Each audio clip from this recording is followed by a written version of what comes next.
Hello everyone and welcome to GoW 3 Gameplay episode 11.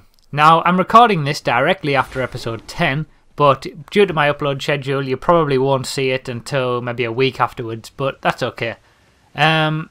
Basically this is a continuation of episode 10, where I went over all the changes that we're going to see in Judgment.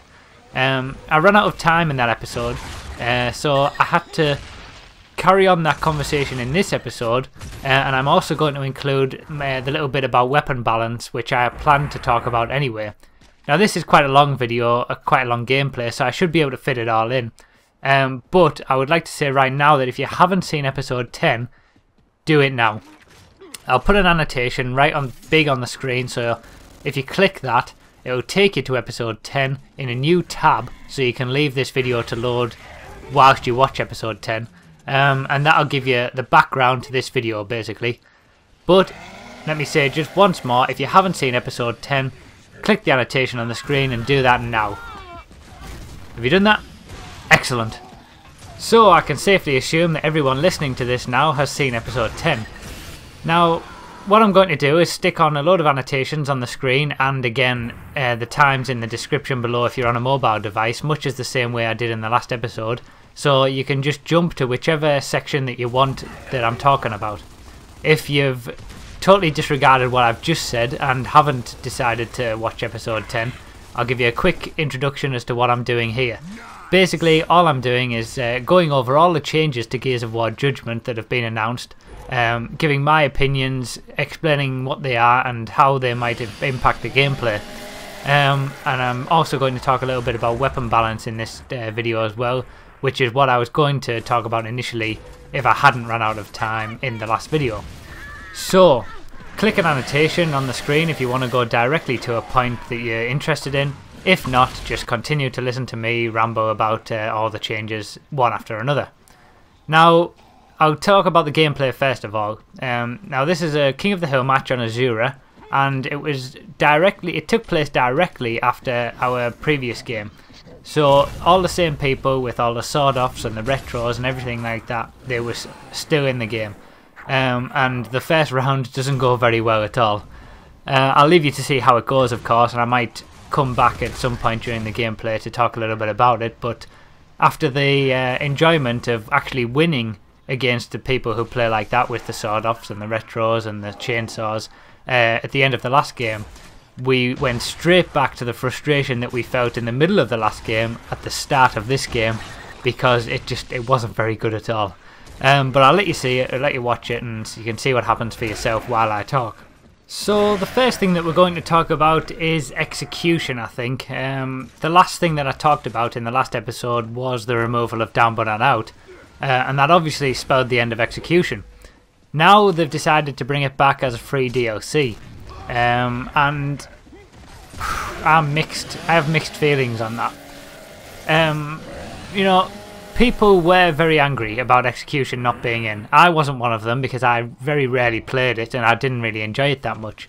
But you know, a lot of the die-hard fans didn't like it. Didn't like the fact that it wasn't in, of course. So it's good for them that the game has come back. And I get the feeling that it was planned to be part of the DLC, like paid DLC. You know, they've released the season pass. I'll talk about that in a second, but I feel like execution was going to be just part of that season pass and the 2 new maps, obviously. But instead of making us pay for it, they've decided to find a sponsor in the form of Maxim, who've probably paid them what they would have received from us buying it, and then released it for free to everybody just a week after the game's released. Now, it's hard really for me to be objective about this because I don't like execution, but I have played it competitively, and I would say it is probably the most pure version of Gears that there is. King of the Hill was always my favourite, but execution is a very pure type of game and has a lot of meta game in it and everything like that. So on one hand, I am glad it's back for the competitive scene and for those people who really wanted it. But I do have some concerns, and that's mainly about whether it will actually work in Judgment. See, they've had to bring back Down But Not Out, obviously for this game mode, And with the fast pace of Judgment, it just might not work. It just might be. I don't know exactly how it might not work. It just might not. That's all I'm going to say. You know, it obviously they've built Gears Judgment around not having down but not out in, yet they've then had to go back and put in Execution and down but not out. And I don't know. I think they designed it without it in mind and have decided to put it in just to please the fans. And I just don't know whether it'll actually work because of the fact that they've designed it without it. And also the fact that the maps are going to be completely different. You know, they're no longer just a linear, symmetrical type thing. They are, you know, very varied, very wide, very, you know, some of them are big. And they've got multiple levels. It's not going to play the same at all. It's going to play very differently, I think. And it might be better. Who knows? It might be better with the new maps and with Judgment mechanics and everything like that.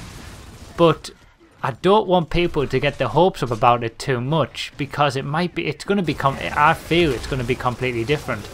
Whether that's going to be better or not, we don't know. But everyone's all happy about the fact that Execution's back and down but not out's back for Execution. But you might not even like it. It might just be terrible. It might be worse than it was in Gears 3 or anything like that. So don't try not to get your hopes up too much for it. But the one thing I would like to say is that I hope people play it. You know, the problem with Execution in Gears 3 was that nobody played it. It was there was nobody playing ranked within about a week or 2 weeks in the European regions, and for quick match it was always pretty dead as well. Maybe 50-60 people at the most. You know, Guardian used to beat it, King of the Hill used to beat it, obviously TDM did. And I think, you know, people have wanted it back so much that they better start playing it, basically. Because if they don't, after all of this palaver, you know, we could have had another new game mode. It could have been part of the DLC that we were having 3 new game modes rather than just 2. And one of those new game modes might not have been Execution. It might have been something else that they had planned. And if people have made them bring back Execution and not had an extra game mode with it, with the season pass, if people don't play it and we lose out on a potentially another game mode that we could have had, it's a bit of a shame. You know, I'm going to play Execution, obviously. It's another game mode. I'm going to give it a try. And hopefully it will be an improved version of what we had in Gears 3, because I found it just far too boring on Gears 3. So maybe it will change in that regard. But I just hope people get behind it. You know, I wasn't bothered that it was taken out, but I hope everyone who actually was bothered and went on the forums and have made people bring them back, I hope they play it. I hope they don't just go straight to TDM. Having down but not out as having Execution as the only mode that has down but not out in will probably help, because it will give people back that old Gears feel, and that's only available in Execution. So maybe that will help to keep the populations high for it. But I just hope that it works in Judgment with the different maps and the new playstyles, and the new loadout system, of course, and B, that people get behind it. That's all I'm going to say about that. But, you know, it's a new game mode, it's free, 2 new maps, you can't really complain about having it in. So, you know, it's good news, let's put it that way. And now it's time to talk about something that's been removed from the game and won't be coming back, and that is Locust on the enemy team. Now, I can see one quite easy, clear reason why they've done this, and that's mainly just for clarity. With them bringing Overrun in, with all these new Locust characters with different abilities that you can play as, it makes very little sense to have Locust on the other team in normal multiplayer as well, because if you're playing as, you know, anyone new to the game might go into Overrun, play as a certain Locust character and have wonderful special abilities, then go into a normal multiplayer game and be on the Locust team and realise that, well, where's all these special things that the Locust can do? They're meant to be, you know, they're meant to do all these extra things and have grenades and, you know, all these extra you know, wretches being able to jump up and stuff. Why can't I play as a wretch in normal multiplayer? You know, so I think, from my opinion, that's why they've sort of taken Locust out. It's mainly just for clarity with them introducing Locust in Overrun as playable characters. And to be honest, even if that wasn't the reason, I wouldn't mind them taking Locust out. You know, it was always Savage Cantus that sponged. Everyone said it. And there was always problems with bigger Locust, and General Ram was an absolutely huge Locust, yet he was shrunken down for multiplayer. All those little things that sort of annoyed people are now gone. It's much more consistent to have all cog. And I don't think people are going to notice that much when they realise all the armour customization that they're going to get. You know, probably every player on the team is going to look slightly different because of all the armour customizations that they're going to involve. And I don't think people are going to miss Locust. I know I certainly won't. I mean, yes, they were nice to have in the first 3 games, but again, this is a different Gears game. It's not Gears 4, it's not a continuation, they're just trying something brand new. And as soon as you start customizing your characters and your armor and your weapon skins, you're just not going to be bothered that Locust aren't there. You probably, you know, they've taken Locust out, but they have added armor customization. So, you know, we're getting something back for them taking Locust out, if you like. And on that point, armor customization, I'm looking forward to seeing what they do with it, to be honest. I'm looking forward to seeing what they bring to the table and how many different things you can do and how many different skins you can get.